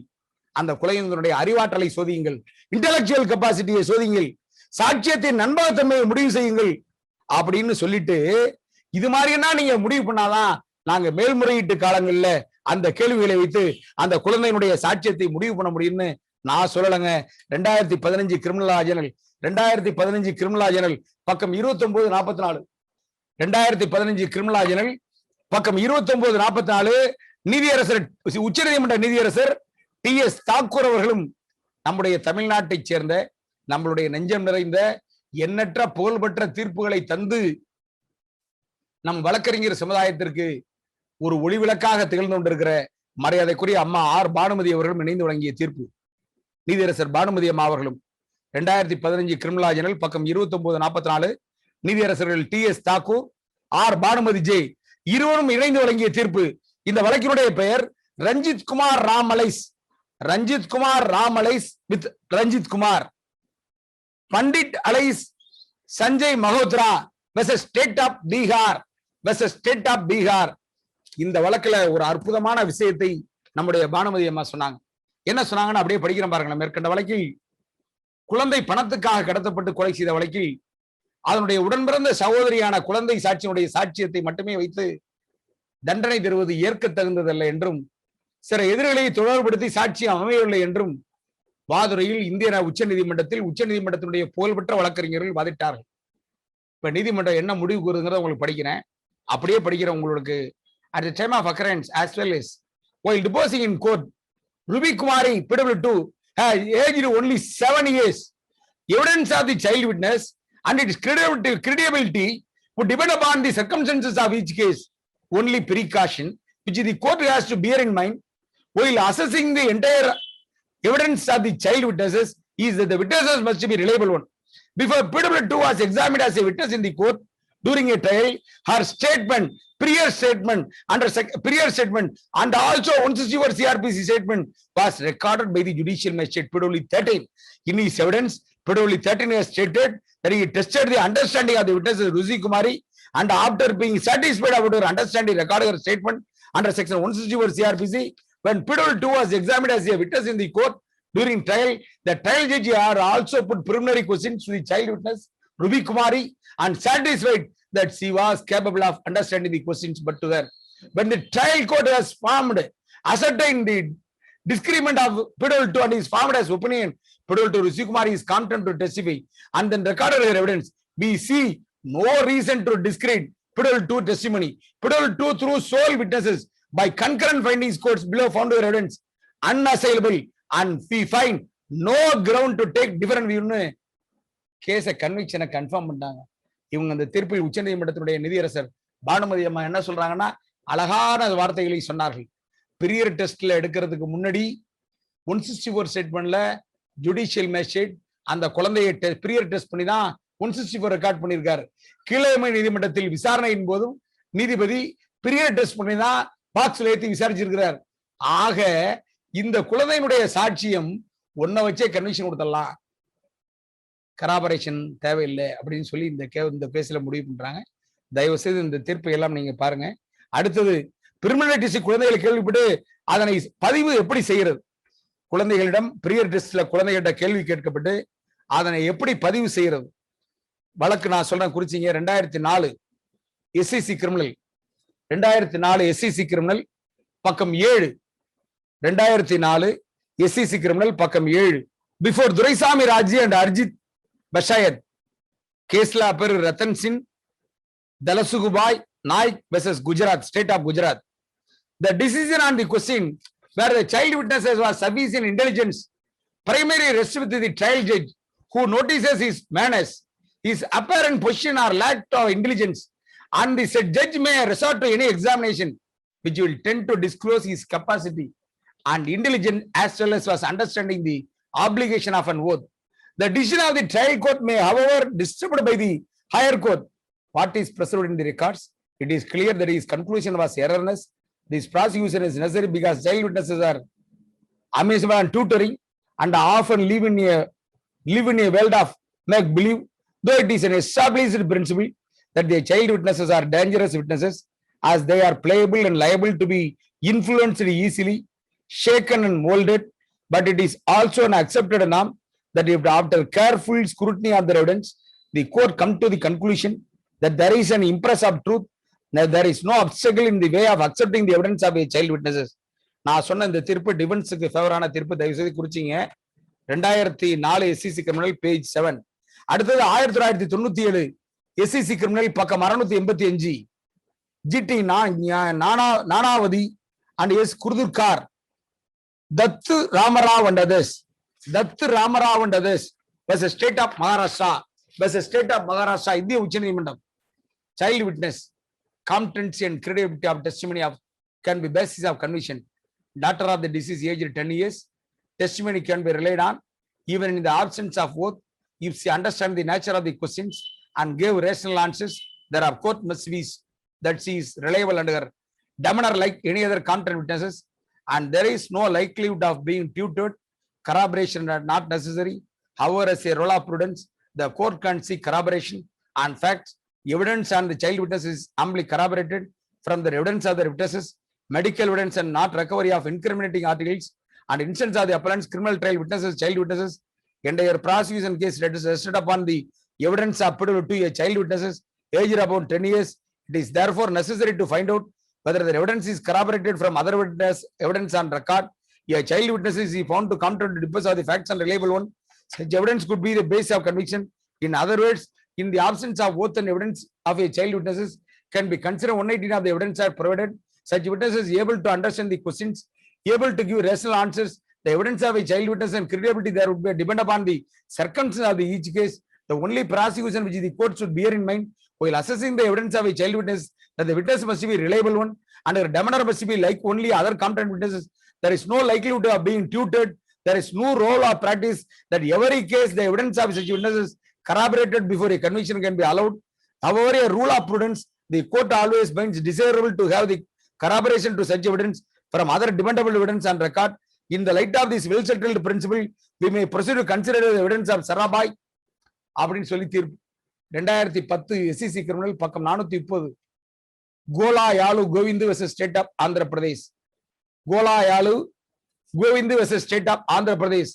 குழந்தையினுடைய சாட்சியம் மற்ற சாட்சியத்தை உறுதியூட்டம் செய்யப்பட வேண்டுமா? பொதுவாக குழந்தையினுடைய சாட்சியத்தை மிகுந்த எச்சரிக்கையுடனும் எடுத்துக்கொள்ளுதல் வேண்டும். அதை நீதிமன்றம் எடுத்துக்கொள்ளும் முன்னர் குழந்தையினுடைய சாட்சியத்தை கூர்ந்து ஆராய வேண்டும் என்றும் நடைமுறையில் இருக்கும் சிறந்தொரு விதி என்னவெனில், குழந்தையினுடைய சாட்சியம் உறுமொழி எடுத்திருந்தாலும் அல்லது இல்லை எனிலும் உறுதிப்படுத்தாத குழந்தையின் சாட்சியத்தின் மீது செயல்படக்கூடாது என்பதாகும். ஆனால் இது ஒரு செயலறிவு விதி என்று சட்ட விதி அன்று. இதுதான் நான் சொன்ன 2010 SCC கிரிமினல் பேஜ் 430. மற்ற சாட்சியங்களால் குழந்தையினுடைய சாட்சியம் எந்த சமயத்தில் உறுதிப்படுத்தப்படுத்த வேண்டும் என்றால் எந்த சமயத்தில் உறுதிப்படுத்தப்படுத்த தேவையில்லை என்பது ஒவ்வொரு வழக்கின் சங்கதிகளையும் சூழ்நிலைகளையும் பொறுத்து அமையும். ஒரு குழந்தையினுடைய சாட்சியம் டியூட்டர் இல்லாமல் நம்பகத்தன்மையாக இருக்கிறதா, சந்தேகமின்றி கோஜென்சி ஒத்து போகிறதா, எதிரியை குற்றவாளி என முடிவுக்கு வர நீதிமன்றத்திற்கு ஏதுவாக இருக்குமானால் தனிப்பட்ட ஒரு குழந்தையினுடைய சாட்சியத்தை மட்டுமே வைத்து தண்டிக்க இயலும். Rameshwar Kalyan Singh versus state of Rajasthan, Rameshwar Kalyan Singh versus state of Rajasthan. அப்படியே நம்ம போயிட்டே இருந்தோம்னா 1996 SCC கிரிமினல் கொஞ்சம் குறிச்சிங்க, கடகடன்னு சொல்லிடுறேன், ஏன்னா கிளாஸ் முடிய போகுது. கடகடன்னு சொல்லிடுறேன். 1996 SCC criminal page 1004, 1996 SCC criminal page 1004, இந்திய உச்ச நீதிமன்றம் Rajaram Yadav and others versus state of Bihar. 1996 SCC criminal page 1004, இந்திய உச்ச நீதிமன்றம் Rajaram Yadav versus state of Bihar. ஒரே குடும்பத்தைச் சேர்ந்த பெற்றோர், மாமா மற்றும் சகோதரிகள் 6 பேர் எதிரிகளால் கொலை செய்யப்படுகிறார்கள். ஒருத்தர் 2 பேர் இல்ல, 6 பேர் கொலை செய்யப்படுகிறார்கள். ஆசா 3ஆக விசாரிக்கப்பட்ட சைலேந்திரா என்கிற 9 வயது ஆண் குழந்தை மட்டுமே கண்ணுற்ற சாட்சியாகும். இந்த குழந்தையின் சாட்சியத்தை மட்டும் கீழமை நீதிமன்றம் மரண தண்டனை விதித்து அந்த மரண தண்டனம் உயர் நீதிமன்றத்தால் உறுதி செய்யப்பட்டு உச்ச நீதிமன்றத்தில் மேல்முறையீடு நடைபெற்றது. அப்போது எதிரிகளின் அறிவார்ந்த வழக்கறிஞர் 9 வயது குழந்தையின் சாட்சியத்தை மட்டுமே வைத்து தண்டித்தது தவறு என்றும், 1 அல்லது 2 கொலைகளை பார்த்தாலே குழந்தைகள் பயந்து ஓடிவிடும் என்றும், நடந்த கொலைகளை கண்டிப்பாக இந்த குழந்தையால் கவனிக்க இயலாது என்றும், இந்த குழந்தை கூட சில எதிரிகள் பெயரை சாட்சியத்தில் சொல்லவில்லை என்றும், ஆனால் எல்லா எதிரிகளும் சம்பவத்தில் ஈடுபட்டார்கள் என சொல்லியது போதாது என்ற வாதத்தை உச்ச நீதிமன்றத்தில் முன்வைத்தார். ஆனால் உச்ச நீதிமன்றமோ, in the instant case the said witnesses fortunately could hide himself in a koda and caught the opportunity to see the murder of all the said 6 persons, one after another from a close quarter. There is no manner of doubt that the child has suffered a great trauma, but it cannot be reasonably contended that he failed to see how and by whom murders had been committed. He has given a clear and straightforward account of the murders of all his 6 persons in detail and has not been shaken even by the long cross-examination undergone by him. Considering the quality of evidence, there was no difficulty either for the learned additional session judge or for the high court to accept the deposition of the said child witnesses fully convincing and convict the appellants for the above said witnesses. அடுத்தது 2009 volume 1 SCC criminal page 454 Nivrutti Panduranga and others versus state of Maharashtra. இதுல இறந்து போனவருடைய 12 வயது மகள் இருப்பார். இந்த சாட்சியத்தை இந்திய உச்ச நீதிமன்றம் ஏற்றுக்கொண்டது. இந்த குழந்தை நீதிமன்றத்தில் சாட்சியம் அளிக்கும் போது தனது தாயாரான முதலாம் எதிரி தந்தையினுடைய இரத்தத்தை தாயார் வாளியில் தண்ணீர் கொண்டு வந்ததும் துணி கொண்டு துரைத்தார் என்றும், எதிராளிகள் அனைவரும் இணைந்து தன்னுடைய தந்தையானவரை சாக்கு முட்டையில் வைத்து தூக்கிச் சென்றனர் என்றும், அவரை குழியில் போட்டு மூடிவிட்டு வீட்டிற்கு வந்தனர் என்றும், பின் தாயார் தன் வீட்டில் இருந்ததாகவும் 2-3 எதிரிகள் அவர் வீட்டுக்கு சென்று சாட்சியம் அளித்தார். கோர்ட் அப்படியே ஒத்துக்கிடுச்சு. உச்ச நீதிமன்றம் வரைக்கும் கன்விக்ஷன் தான் ஆச்சு. 1998 ரொம்ப புகழ்பெற்ற தீர்ப்பு குறிச்சிங்க. குழந்தைகள் சாட்சியம்னால இந்த தீர்ப்பு இல்லாம இருக்காது. 98 supreme court case criminal page 1561 Panchi and others state of U P. National commission for women versus state of U P and others. 2 குடும்பங்களுக்கு இடையே பகை, விரோதத்தில் ஒரு ஆணும் 3 பெண்ணும் கொலை செய்யப்படுகிறார்கள். அவ்வாறு கொலை நடந்ததை இறந்து போனவருடைய மகன் குழந்தை சாட்சி ஆசா 1 சாட்சியம் அளிக்கிறார். அவர் காலை 11 மணிக்கு உணவருந்து கொண்டிருந்தாகவும், அப்போது 4 எதிரிகள் வீட்டுக்குள் நுழைந்து தன் தந்தை, தாய், சகோதரி, பாட்டி உட்பட்ட 4 வரையும் கொலை செய்ததாகவும், அதை தான் பார்த்துவிட்டு ஓடி போய் பக்கத்து வீட்டில் ஒளிந்து கொண்டதாகவும் சாட்சியம் அளித்தார். அப்போது முன்னிலையான அறிவான எதிர்தரப்பு வழக்கறிஞர் Sri R.K. Jain, Learned Senior Counsel, contended it was very risky to place reliance on the evidence of Pedal 1. He being a child witnesses According to the learned council, the evidence of a child witness is generally unworthy of credence, but we do not subscribe to the view that the evidence of a child witness would always stand irrefutably. It is not the law that if a witness is a child, his evidence shall be rejected. Even it is found reliable, the law is that the evidence of a child witnesses must be evaluated carefully and with greater circumstances, because a child is susceptible to be swayed with what others tell him. Child witnesses in easy prey to tutoring. Courts have laid down that the evidence of a child witnesses must find adequate corroboration for it. More a rule of practical wisdom paragraph set அப்படின்னு சொல்லிட்டு அவங்கள குற்றவாளின்னு முடிவு பண்ணிச்சு. இதே மாதிரி எண்ணற்ற தீர்ப்புகளை நான் உங்களுக்கு சொல்லி சென்னையிலே போலாம். மணி 7 ஆயிடுச்சு. அடுத்த தம்பி இன்னும் நிறைய தீர்ப்புகள் வைத்திருக்கிறேன். இருந்தாலும் காலத்தினுடைய அருமை கருதி இப்ப குழந்தைகளுடைய சாட்சியத்தை நாம எப்படி கையாளணும், ஒன்னு டியூட்டர் இருக்கக்கூடாது. கிராஸ் எதிர்தரப்புல பண்ணும்போது டியூட்டரிங் தான் நம்ம கிராஸ் பண்ணணும். ஏன் சொல்றேன்னா, குழந்தைகளை ஈஸியா சொல்லி கொடுத்துடலாம். இப்ப நான் நிறைய இடங்களில் பேசும்போது சொல்வேன், நான் எத்தனையோ கொலை வழக்குகள் நடத்திருக்கிறேன், கொலை வழக்குகளில் குழந்தை சாட்சிகளை விசாரித்திருக்கிறேன். குழந்தைகளை யார் கையாளுகிறார்களோ அவருக்கு சாதகமாக சொல்லும். குழந்தைகளை அது உண்மையை சொல்லும், இல்லைன்னு மறுக்க முடியாது. டியூட்டர் பண்றதுக்கு தகுந்த மாதிரி சொல்லும். நான் என்னுடைய நண்பன் ஒருவன் தன்னுடைய மனைவி இறந்து விட்டால் சொல்லி முடித்திடலான்னு நினைக்கிறேன். தன்னுடைய ஆசை மனைவி இறந்து விட்டால், அவர் ஆசிரியராக இருந்தவர். இவர் கல்யாணம் பண்ணியாமே தன்னுடைய ஆண் குழந்தையை வீட்டில் வளர்த்து வருகிறார். சிறிய குழந்தை, அது 3-4 வயது தான் இருக்கும். மைச்சின மாமியார்னா குழந்தை கேட்கறாங்க, கொடுக்க மாட்டேங்கிறான். நான் வச்சு வளர்த்துக்கிறேன், நான் கல்யாணம் பண்ண போறதுன்னு இருக்கான். மைத்துனர் காவல்துறையில் பணிபுரிகிறார். அந்த செல்வாக்கை வைத்து மன்னாருடைய போலீஸை வச்சு வீட்டுல போந்து அந்த குழந்தைய ஒரு நாள் தூக்கிட்டு போயிறாரு. என்னுடைய நண்பன் என்கிட்ட அழுகுறான், என்னுடைய அனுமதி இல்லாமல் என் குழந்தையை வீட்டுல போந்து தூக்கிட்டு போயிட்டாங்க சாமிநாதன், நீங்க எனக்கு ஹெல்ப் இல்லைனால என் குழந்தை இல்லாம வாழ முடியாதுங்கிறான். தூக்கி கொடுத்தவனே மன்னாருடைய செய், நான் அவன்கிட்ட போய் குழந்தைய வாங்கி கொடுன்னு கேட்க முடியுமா? உடனே நான் என்ன பண்ணேன், இப்ப பாரத் சாரதி என்ற ஒரு அருமையான நீதிபதி ஜுடிஷியல் மேஜிஸ்ட்ரேட் நம்பர் 1 மன்னாருடையில் இருந்தார். நான் அவர்கிட்ட ஒரு 97ல சர்ச் வாரண்ட் கேட்டேன். நான் என்ன சர்ச் வாரண்ட் கேட்டேன்னா, நான் தான் மனைவி இறந்து விட்டால் என்னுடைய அனுமதி இன்றி என் குழந்தையை தூக்கிட்டு போறது கடத்தல், கிட்னாப்பிங் வந்துடும். நான் வீட்டுல இருக்கும்போது போலீஸ் உதவியுடன், போலீஸ் எஸ்ஐயுடன் என் மச்சனை எஸ்பி ஆபீஸ்ல வேலை செய்யறதுல குழந்தையை தூக்கி கொண்டு போயிட்டான். என் குழந்தை என்னை இல்லாமல் இருக்க மாட்டான். மதுக்கூர் ஒரு வீட்டில் வைத்து அடைத்திருக்கிறான். என் குழந்தையை என்னிடம் மீட்டுத்தாருங்கள், உயிருடன் மீட்டுத்தாருங்கள்னு 97 போட்டேன். ரொம்ப நல்ல நீதிபதி அவர். இப்ப சஞ்சய்ஜா இருக்கிறார். ரொம்ப கண்டிப்புக்கு பேர் போனவர், பாரத் சாரதி என்று பெயர். அவர் உடனே என்ன பண்ணாரு, சாமிநாதன் சர்ச் வாரண்டை யாருக்கு கொடுக்கலான்னாரு.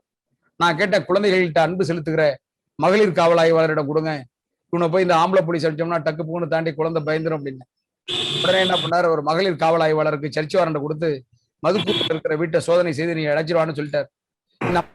நம்ம வீட்டுக்கு போய் என்ன பண்ணாங்க, பாட்டியோட வருது, சொன்னப்படுத்த தேதியில் கோர்ட்டுக்கு பாட்டியோட வருது. அந்த குழந்தைய பாட்டி தான் தூக்கிட்டு வராங்க. நானும் என்னுடைய நண்பனும் இருக்கிறோம். எனக்கு ஒரே பெரிய டவுட், என்னடா தம்பி அவன் பாட்டியோட உட்காந்துருக்க சைஸையும் கையில பிஸ்கட்டையும் முட்டையும் வச்சிருக்கிறத பார்த்தா அந்த நீதிபதி கூட்டு கேட்பாரு, நீனா போனியா அவங்களா தூக்குனாங்கன்னா அவனா போயிட்டேன்னு சொன்னானா என்னடா பண்றது தம்பி அப்படின்னு கேட்கிறேன். அவன் சொல்றான், என் மகன் மீது எனக்கு நம்பிக்கை இருக்கிறது, என் மகன் ஒருபோதும் என்னை கைவிட மாட்டான், நீங்க பாருங்க வக்கீல், ஆனா நீங்க என் பையன் பயப்படுவான் கோர்ட்டு போலீஸ், நீங்க சேம்பர்ல கேளுங்கண்ணா. நான் உடனே கோர்ட்டுல காலை நீதியில இறங்கிறதுக்கு முன்னாடி நீதிபதி ரெக்வஸ்ட் பண்ணேன், இந்த கேஸை மட்டும் நீங்க இன்கேமரா பண்ணுங்க, அது ஏன்னா குழந்தை அப்படின்னு. உடனே அவர் ஆமா வெரி குட் அப்படின்னு சொல்லிட்டு சாப்பாடை கூட ஒதுக்கி வச்சுட்டு இறங்கணுன்னே அந்த பாட்டியை அந்த குழந்தையும் கூப்பிடு, இந்த பெட்டிஷனரை கூப்பிடுனாரு. வக்கீல் நான் வெளியில நின்னுங்கன்னாரு. நாங்கன்னா வெளியில நின்னோம். இந்த குழந்தை கையில பிஸ்கட்டோட நிக்கிறான், பாட்டியோட நிக்கிறான். இது யாரான்னு கேட்டார். எங்க பாட்டி அப்படின்னா. இது யாரான்னு கேட்டார். எங்க அப்பா அப்படின்னா. அப்படியே எங்க அப்பான்னு இந்த கேள்வி கேட்டுட்டே இருந்தார் பாருங்க. பாட்டிக்கிட்டே இருந்து அப்பாட்ட நவுறான். சரிடா தம்பி, உனக்கு பாட்டி பிடிக்குமா அப்பா பிடிக்குமா அப்படின்னு கேட்டார். குழந்தை எவ்வளவு புத்தாலித்தனமா பதில் சொல்றான் பாருங்க, 4 வயசு பையன். எனக்கு அப்பாவையும் பிடிக்கும் பாட்டியும் பிடிக்கும், எனக்கு அப்பாவையும் பிடிக்கும் பாட்டியும் பிடிக்கும். சரி, இவர் அடுத்த கேள்வி கேட்கிறார், நீ உங்க அப்பாட்ட போறியா உங்க பாட்டிகிட்ட போறியா? உடனே நான் ஒண்ணு சொல்லட்டுமான்னு கேட்டான். நான் வெளியில நின்று கேட்டுக்கொண்டிருக்கிறேன். நான் ஒண்ணு சொல்லட்டுமான்னு கேட்டான். சரி நான் கேட்டேன், உங்க அப்பா பாட்டிகிட்ட தான் போறேன்னு சொல்ல போறான் போல் இருக்கு அப்படின்னு நான் நினைச்சு பயந்தேன். அவன் சொன்னான், ஐயா அவன் சொன்னான், எங்க பாட்டி நிக்கிறாங்கல்ல, எங்க பாட்டி இது மாதிரி நீங்க யார்கிட்ட போறீங்கன்னு கேட்பாங்க, ஐயா நீதிபதி கேட்பாரு, கேட்டா நீ வந்து பாட்டிட்டு தான் போகணும்னு சொல்லணும். இந்த உனக்கு பிஸ்கட் வாங்கி தந்துறேன், முட்டாய் வாங்கி தரேன்னு எனக்கு இதெல்லாம் வர முடுக்கல கடையில வாங்கி கொடுத்தாங்க. நீ இதை சாப்பிட்டுட்டு சாப்பிட்டுட்டு நீதிபதி கேட்டாருன்னா பாட்டிட்டு தான் போகணும்னு சொன்னாருன்னு சொன்னான். எங்களுக்கெல்லாம் சிரிப்பு வந்து விட்டது. நீதிபதியே சிரிக்கிறார். உங்க பாட்டி உனக்கு வந்து பிஸ்கட்டும் முட்டாயம் வாங்கி கொடுத்து தன்கிட்ட இருக்குன்னு சொன்னிச்சா? ஆமா, பிஸ்கட்டும் முட்டாயம் வாங்கி கொடுத்து நீதிபதி கேட்டா சொல்லுன்னு சொன்னிச்சு. சரி, நீ என்ன தம்பி சொல்ற அப்படின்னு கேட்கிறாரு. அவன் பெரிய மனுஷன் மாதிரி பேசுறான். எங்க பாட்டி பிஸ்கட் வாங்கி கொடுத்தாலும் சரி, முட்டாயம் வாங்கி கொடுத்தாலும் சரி, நான் எங்க அப்பாட்ட தான் போவேன் அப்படிங்கிறான். போய் என் தந்தையை கட்டிப்பிடித்துக் கொண்டார். அதாவது எத்தனையோ வழக்குகளில் வெற்றி பெற்றிருக்கலாம். ஒரு பாசத்தினுடைய உச்சத்தை அன்னைக்கு தான் தெரிஞ்சுக்கிட்டோம். உடனே நீதிபதி கூட்டாரு அவங்க அம்மா அந்த பாட்டியை, ஓடி போயிடுங்க, இந்த போலீஸை வச்சு தூக்குறதுனா விட்டுருங்க. நான் நினைச்சா அவங்க மேல 363 கேஸ் போட சொல்லி இந்த இதே கம்ப்ளைண்ட் போலீஸுக்கு 153 ஃபார்வர்ட் பண்ணி விட்டுருவேன். நான் அது மாதிரி விரும்பல, குடும்பத்துக்குள்ள பிரச்சனை உண்டாக்க விரும்பல, இனி உங்க குழந்தைய தூக்க கூடாதுனர். இதுல பெரிய மகிழ்வான சம்பவம் என்னன்னு சொன்னா, என்னுடைய நண்பன் கல்யாணம் பண்ணிக்கல, அதே பாட்டி தான் திருப்பாடு அந்த குழந்தைக்கு வந்து பாதுகாவலரா வீட்டுல இருந்து மருமகனுக்கு சமைச்சு கொடுத்து, அந்த பாட்டியே கொஞ்ச நாள் கழிச்சு அவன் பெரிய குழந்தையானோடனே அவன் கூடவே இருந்து படிக்க வச்சிச்சு. ஆக குழந்தை சாட்சியத்தை பொறுத்த வரைக்கும் ரொம்ப கேர்ஃபுல்லா டீல் பண்ணணும். ரொம்ப ரொம்ப நம்மளும் ரொம்ப குழந்தைகிட்ட வந்து கிராஸ் பண்ணும் போதுனா நம்மளுடைய வாத திறமையோ அதுங்க பயப்படுற மாதிரியோ கேள்விகள்லாம் கேட்கக்கூடாது. அன்பால் அந்த குழந்தைகளை கிராஸ்ல அரவணைக்கலாம்.